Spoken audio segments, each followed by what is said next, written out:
Is-sena 2012 fistret it-tmiem tal-Gvern ta' Lorenz Gonzi li spiċċa sfiduċjat fil-Parlament meta l-Prim Ministru innifsu dawwar il-vot dwar il-budget fi vot ta' sfiduċja fit-tmexxija tiegħu.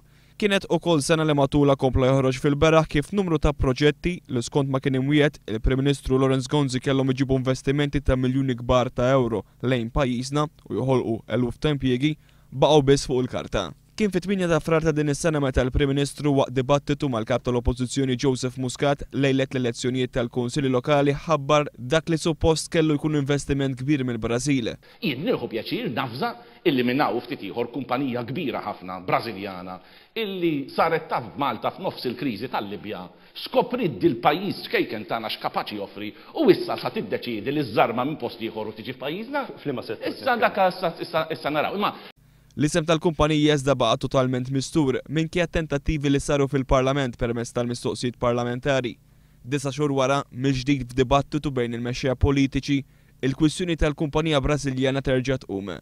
Jiddispjaċini ninformak li l-kumpanija li semmejt tal-Brażil effettivament ċaqalqet il-headquarters tagħha mill-Brażil u ġabita Malta u qiegħda topera minn Malta u tidħol fis-suq ġewwa l-Libja. U jiddispjaċini għaddit sena u għadet ma tafx bieħda. Fil-jiem ta' wara d-dibattitu minkejja l-mistoqsijiet persistenti li saru minn kważi l-mezzi tax-xandir kollha, Lorenz Gonzi baqa' jirrifjuta milli jagħti d-dettalji tal-kumpanija. Wara diversi kontradizzjonijiet li saru mill-Prim Ministru Lorenz Gonzi u mill-Ministru tal-Finanzi Tonio Fenech, fis-7 ta' Novembru l-ġurnal The Times irrapporta li fil-verità l-kumpanija Brażiljana kienet ħaddem biss 4 persuni u kienet ser tagħlaq il-bibien tagħha u titlaq minn pajjiżna. Kien fl-istess dibattitu ftit jiem qabel l-elezzjonijiet tal-Kunsilli Lokali tal-2012 meta l-Prim Ministru semma investiment ieħor li kellu jsir f'pajjiżna. Il-kumpanija Olandiża Aviation Cosmetics kellha titlaq minn Eindhoven u tibda topera żewġ hangars f'Malta.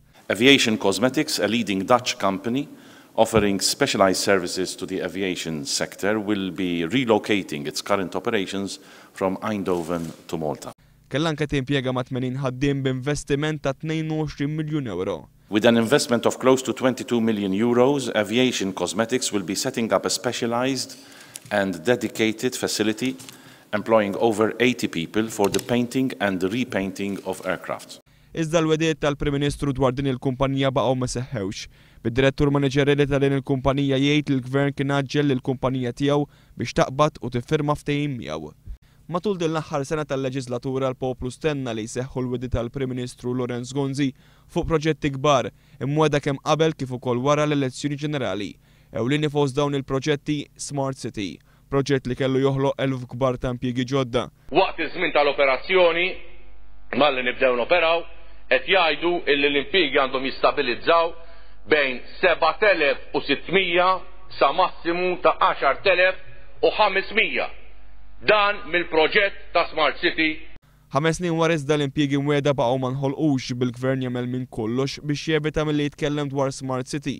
Tant li f'diskors ħieħ tal-budget ppreżentat f'Novembru, il-Ministru Tonio Fenech m'għamel ebda referenza għal dan il-proġett.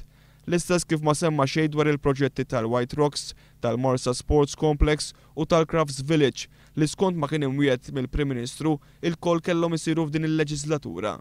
Ma dawn wieħed irid isemmi wkoll il-proġett tal-Baċir numru 1, proġett li supposti lu xhur sħaħ lest. Minflok iżda wara li l-proġett inbeda, ix-xogħol tħalla nofs leħja u l-inħawi tal-Baċir issilhom għal żmien twil fi stat perikolus ħafna, fejn anke seħħew għatta inċidenti, wieħed minnhom anke fatali. Ngħaddim minn hawn għalija waġġa kbira ta' kuljum ġifieri, ġib lill-memorji ġifieri li sa dakinhar jien wassal tal-ommi u wassal tal-Poliklinik, kollox kif kien baqa'. Anzi, jibdew xi ħaġa jerġgħu jifqu mbagħad ibidlu s-sit u reġgħu weqfin ġifieri kollox dal-ħmiġ kollu hawnhekk.